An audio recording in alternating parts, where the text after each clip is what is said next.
What is feminism? Welcome back to the realm of curiosities. Today, we're going to talk about feminism, what it originally fought for, what it means today, and why the word itself has become so controversial. At its simplest, feminism is usually defined as support for social, political, and economic equality between the sexes. That sounds straightforward. So why does the word feminism create such strong reactions? Part of the answer is that feminism is not one single belief system. Different feminist movements have focused on very different problems at different points in history.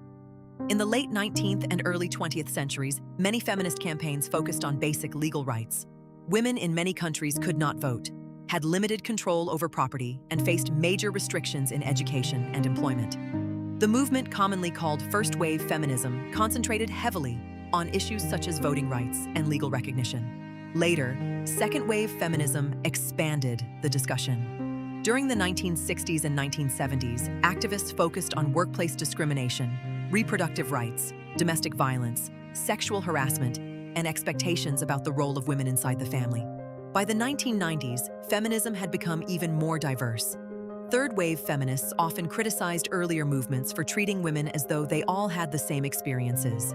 Race, class, sexuality, culture, and individual choice became much more prominent parts of the discussion.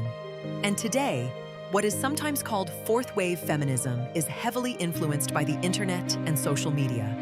Campaigns against sexual harassment and violence can spread globally within hours.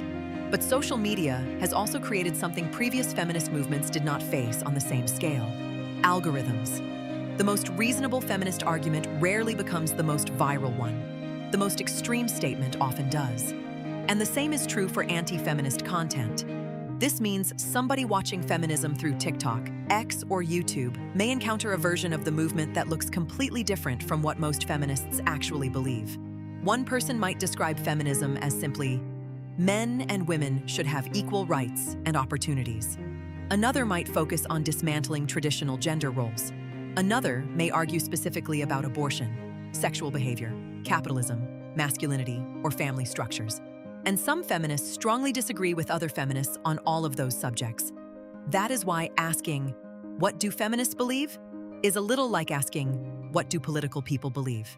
There is no single answer. But another question creates even more disagreement.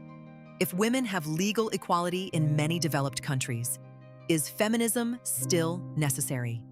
Critics of modern feminism argue that many of its original goals have already been achieved in countries where women can vote, own property, attend university, work in almost every profession, and receive legal protection against discrimination.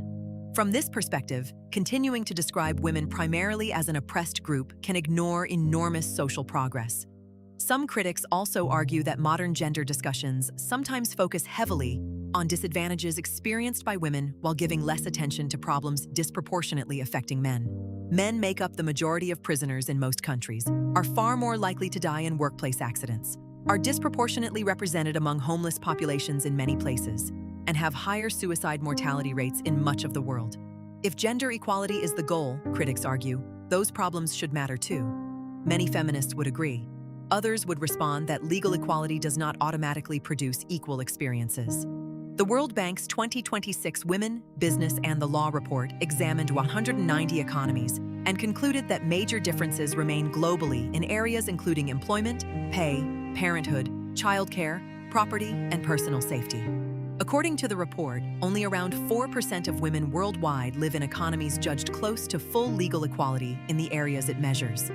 And the situation differs dramatically depending on where you live.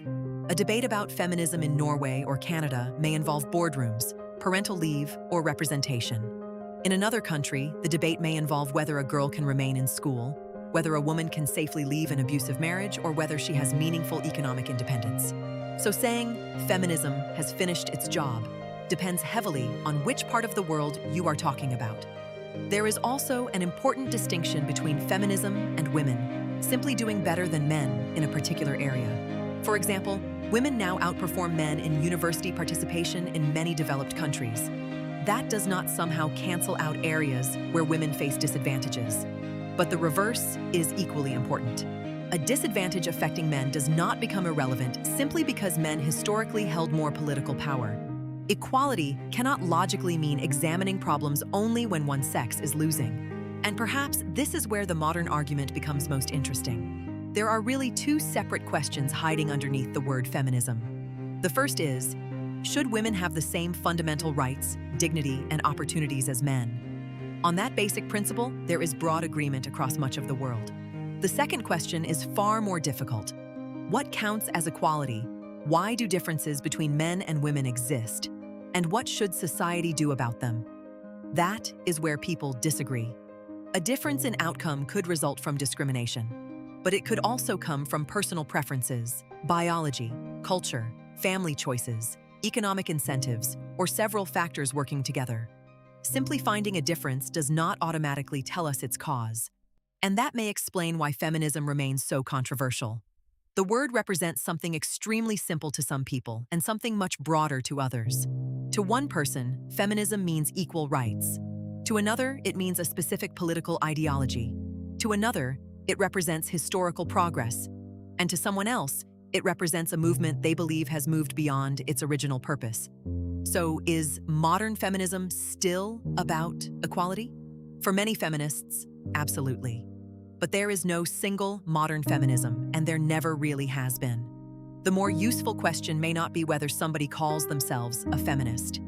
It may be this: when men and women face different problems, are we willing to examine the evidence fairly, even when the answer does not fit the side we expect it to be right?